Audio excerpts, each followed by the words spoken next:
اعوذ باللہ من الشیطان الرجیم، بسم اللہ الرحمن الرحیم۔ السلام علیکم، کیا حال چال ہیں جناب؟ ٹھیک ٹھاک؟ اللہ پاک آپ کو ہمیشہ پھولوں کی طرح ہنستا اور مسکراتا ہوا رکھے۔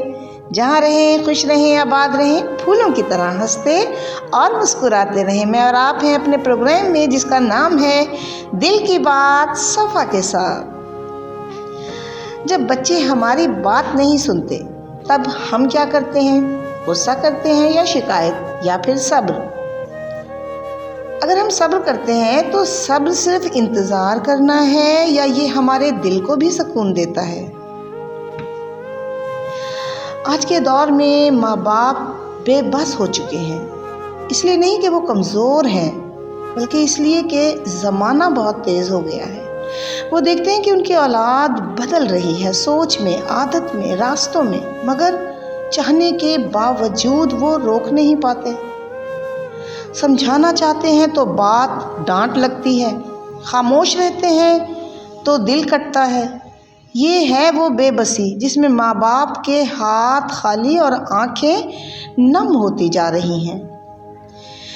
یہ بے بسی کوئی نئی بات نہیں ہے۔ حضرت یعقوب علیہ السلام بھی بے بس تھے، ان کے بیٹے ان کے سامنے نہیں تھے، کوئی اختیار نہیں تھا، کوئی راستہ نظر نہیں آتا تھا سوائے انتظار کے۔ آنکھیں تھی کہ رو رو کر سفید ہو گئیں مگر زبان سے شکایت نہیں نکلی۔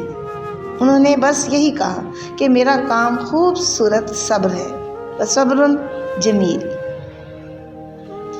یہ صبر کمزوری نہیں تھا، یہ وہ مقام تھا جہاں انسان کے ہاتھ تو رکتے ہیں لیکن اللہ پر یقین شروع ہو جاتا ہے۔ آج کے ماں باپ بھی اسی مقام پر آ کر کھڑے ہو گئے ہیں۔ نہ بد دعا کر سکتے ہیں، نہ رشتے توڑ سکتے ہیں، نہ اولاد سے دستبردار ہو سکتے ہیں۔ بس دل میں ایک ہی سوال ہوتا ہے، میں کروں تو کیا کروں؟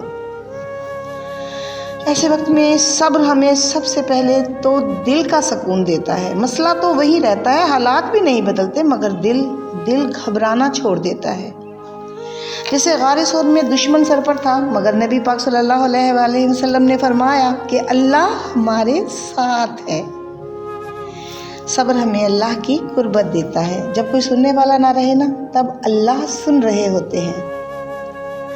حضرت ایوب علیہ السلام کی طرح جسم بیمار تھا، دل تنہا تھا مگر اللہ قریب تھا۔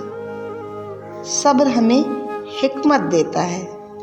وہ باتیں جو غصے میں ہمیں سمجھ نہیں آتی وقت کے ساتھ صاف نظر آنے لگتی ہیں۔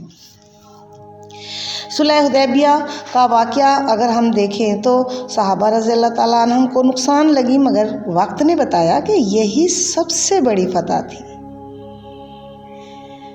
آج کے ماں باپ اگر بے بس ہیں تو یاد رکھیں یہ بے بسی ضائع نہیں جائے گی۔ جو معاملہ آپ نے صبر کے ساتھ اللہ کے حوالے کر دیا ہے نا، اب وہ محفوظ ہاتھوں میں ہے۔ ماں باپ جب بے بس ہو جائیں تو دعا، صبر اور یقین ہی ان کی سب سے بڑی طاقت بن جاتے ہیں۔ اے اللہ پاک ہمیں صبر عطا فرما، ہماری اولاد کو سیدھا راستہ دکھا، ہمارے دلوں کو سکون دے دو اور ہمیں اپنے قریب رکھ لو، آمین یا رب العالمین۔ اگر آپ کو یہ ویڈیو پسند آئی ہو تو سبسکرائب کیجیے گا اور بیل آئیکن دبانا مت بھولیے گا تاکہ ہر نئی بات آپ تک سب سے پہلے پہنچے۔ دعاؤں میں یاد رکھیے گا، اپنا بہت خیال رکھیے گا۔ اللہ حافظ۔